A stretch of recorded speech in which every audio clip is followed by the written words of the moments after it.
Hey there, Jon Chorba here from ReallyEasyGuitarLessons.com, and in this video lesson, I'm going to teach you how to play a really easy strummy version of You Should Probably Leave by Chris Stapleton. So, what I'm going to show you, this is not the guitar that's on the recording. So what we're doing here is what I like to call the really easy strummy version of stuff, making it into a simplified, streamlined version that you could play with open position chords, you know, around a campfire, in your living room, whatever, to entertain yourself or family and friends. So how we're gonna go about this lesson, I'm gonna first show you what chords are used in the song.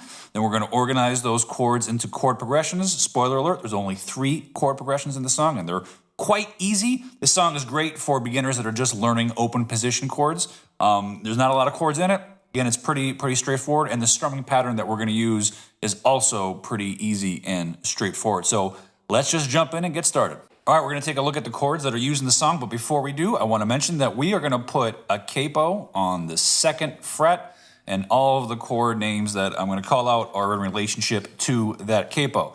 So the first one we are going to use is an E minor. Okay, so that's a 2nd fret of the A string, 2nd fret of the D string. All the other strings are open. I'm also going to say that you could switch out the E minor for an E minor 7. It might be a little more complicated on its face, but it'll make the rest of the progression kind of easier because these 2 fingers will just end up staying put. So when you see E minor, or when I tell you to play E minor, you can either play E minor or you can play E minor 7, which means you're going to add your ring finger to the 3rd fret of the B and your pinky finger to the 3rd fret of the E, and then those other 2 fingers stay put. So you can either do E minor 7 or E minor. I'll leave it up to you to decide which one works best for you in the context of the progression. So E minor 7. Next one up is G. Again, the reason why I brought up the E minor 7 is because with the G, your ring and your pinky are already on that 3rd fret of the B and the E string. And then your 1st finger is on the 2nd fret of the A, and your 2nd finger is on the 3rd fret of the E. And there's our G. Next chord is C add 9, which is the same shape as the G. You just move these 2 fingers down a set of strings to the A and the D. All right, so you got E minor or E minor 7. We've got G, and we've got C add 9. Okay, and those are like the 3 main chords in the song. Like 80% of the song, 90% of the song probably is just going to be these 3 chords: E minor, G, and C add 9. In the bridge, however, we got a couple other chords. So we're going to do a normal C major chord. Okay, this is going to be the 3rd fret of the A, 2nd fret of the D, open G, 1st fret of the B, open E. Low E string is not played. That's our C major. And then we also have a slash chord called a C/B, or a C over B, or a C with a B in the bass. A couple different ways you can say that. All that is you take your C chord, right? I'm going to remove my ring finger, and I'm going to move my middle finger up to the 2nd fret of the A string. Okay, so C over B is just that middle finger on the A string.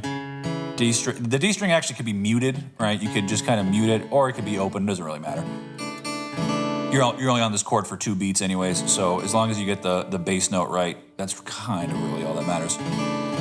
So C, and then we're gonna go to C over B, and then A minor is gonna be open A string, 2nd fret D with the middle, 2nd fret G with the ring, that 1st fret staying put on that B string on the 1st fret, and there's A minor. So we have C, C over B, and then A minor, and then the last chord is D. Open D string, 2nd fret G, 3rd fret B, 2nd fret E, play from the D string down. All right, so all the chords in the song: E minor or E minor 7, G, C add 9, C major, C over B, A minor, and D. So before you go any further, make sure you know how to play every single one of those chords. Your fingers know where to go. If you don't know how to do that, then you're going to be quite lost and it's going to be quite frustrating. So memorize those chords first. All right, now let's organize those into the chord progressions. So this song has what I would call the main progression. It appears in the intro, outro, and verses. Okay, and it's going to be E minor, then G, then C add 9, and then G. All right, so you want to just get used to making those changes. Making E minor to G. Again, if you want to use E minor 7, I'm cool with that. E minor to G, to C add 9, to G. E minor, G, C add 9, G. All right, and what's important is when those chords happen, okay? So it's a 2-measure progression with those 3 chords. It's like a 4-chord pattern, but it's only played with 3 chords. And so the E minor happens on beat 1, but the G is happening on the and of 2. So if you were counting eighth notes, 1 and 2 and 3 and 4 and. E minor happens on 1, 1 and 2 and on the and of 2 is when we change to G. 1 and 2 and 3 and 4 and. Then we change to C add 9 on the next 1, 1 and 2, and then on the and of 2 again, we go back to G. All right, so E minor on the 1, G on the and of 2. C on the 1, G on the and of 2. 1 and 2 and 3 and 4 and 1 and 2 and 3 and 4. 1 and 2 and 3 and 4 and 1 and 2 and 3 and 4 and. All right, so what I'm gonna do now is I'm just gonna put the song on and just do what I call chord placing, which is just putting the chords where they belong in the timeline. I'll count along with it too, and so you can kind of hear and feel where those chords change. 1 and 2 and 3 and 4 and 1 and 2 and 3 and 4 and 1 and 2 and 3 and 4 and 1 and 2 and 3 and 4. 1 and 2 and 3 and 4 and 1 and 2 and 3 and 4 and 1 and 2 and 1 and 2 and 3 and 4 and 1 and 2 and 3 and 4 and. And then for the chorus chord progression, we're gonna still do some changes on those and of 2s, but the chord progression is a little bit different. So now we're gonna do a D to E minor, and then the D's on the 1, and the E minor is on the and of 2, 1 and 2 and 3 and 4 and. C add 9 on the 1, 1 and 2, G on the and of 2. 1 and 2 and 3 and 4 and 1 and 2 and 3 and 4 and. And then you repeat that little pattern, D, E minor, C add 9, G. All right, you're gonna do that 1, 2, 3 times. 1 and 2 and 3 and 4 and 1 and 2 and 3 and 1 and 2 and 3 and 4 and 1 and 2 and 3 and 4 and 1 and 2 and 3 and 4 and 1 and 2 and 3 and 4 and. So you do it 3 times, and then you go back to your main progression for two times through the main progression. E minor, G, C add 9, G, E minor, G, C add 9, G. And again, those G's are happening on the and of 2, just like they did in the verse. So I will go ahead now and play along with the chorus, doing what I call chord placing, putting the chords where they belong in the timeline. 2 and 3 and 4 and 1 and 2 and 3 and 1 and 2 and 3 and 4 and 1 and 2 and 3 and 4 and 1 and 2 and 3 and 4.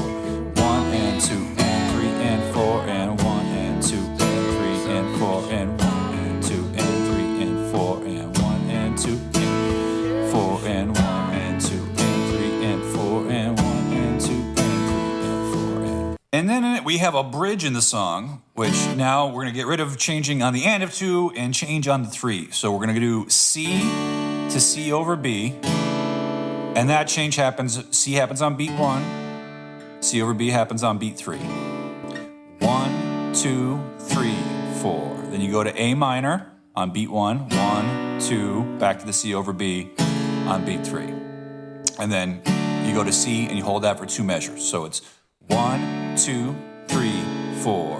1, 2, 3, 4. 1, 2, 3, 4. 1, 2, 3, 4. And then you repeat that, but instead of holding the C for the 2 measures, you're going to go to D for 2 measures.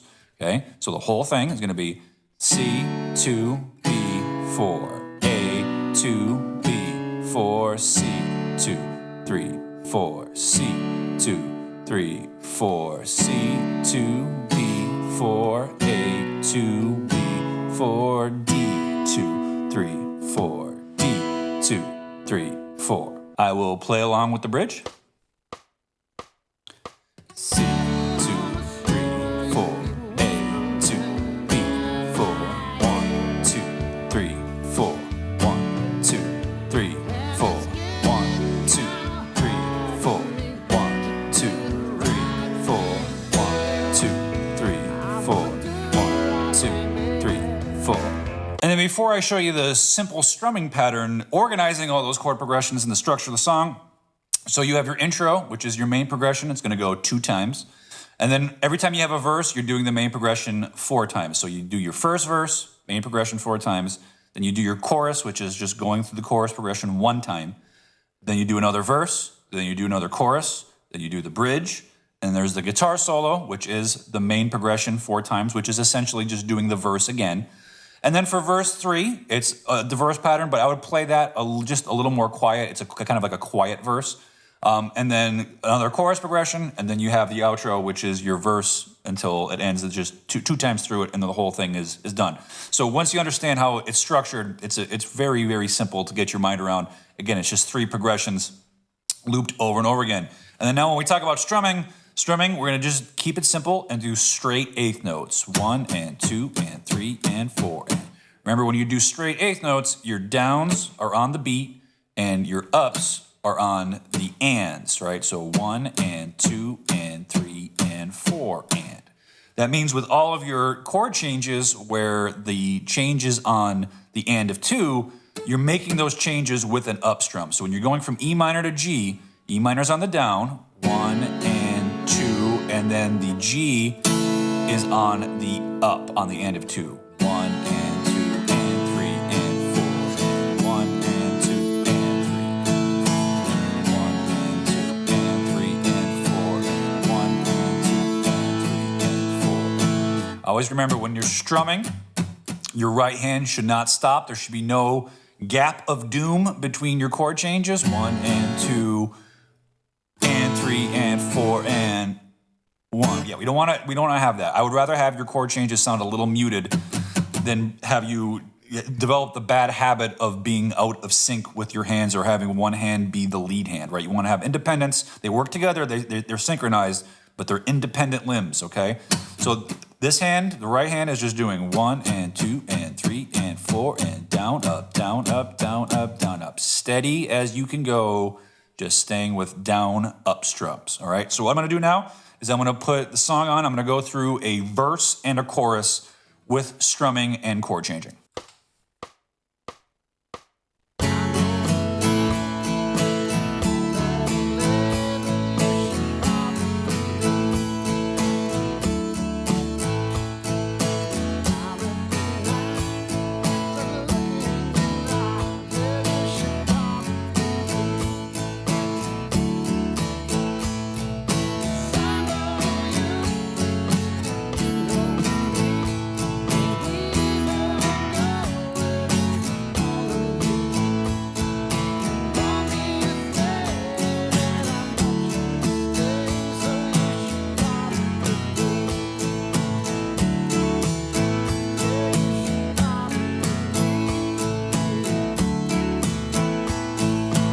All right, so that's it for this. It's pretty straightforward. Again, go through my process. Make sure you memorize your chords first so you know how to play the E minor, the C add 9, the G, etc., etc.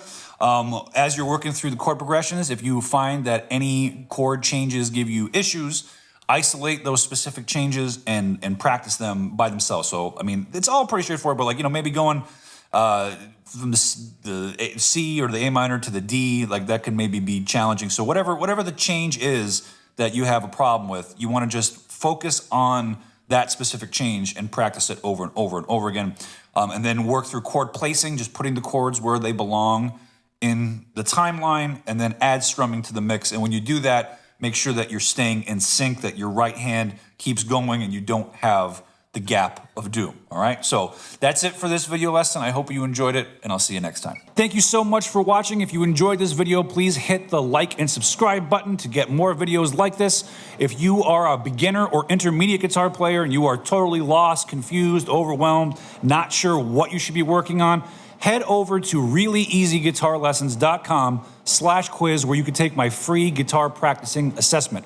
I'll ask you a few short questions, and then based off of your answers, I will tell you what your top practicing priorities are. You could find that at reallyeasyguitarlessons.com/quiz. It's totally free. Results are delivered instantly. Again, reallyeasyguitarlessons.com/quiz. Thank you again for watching, and I'll see you next time.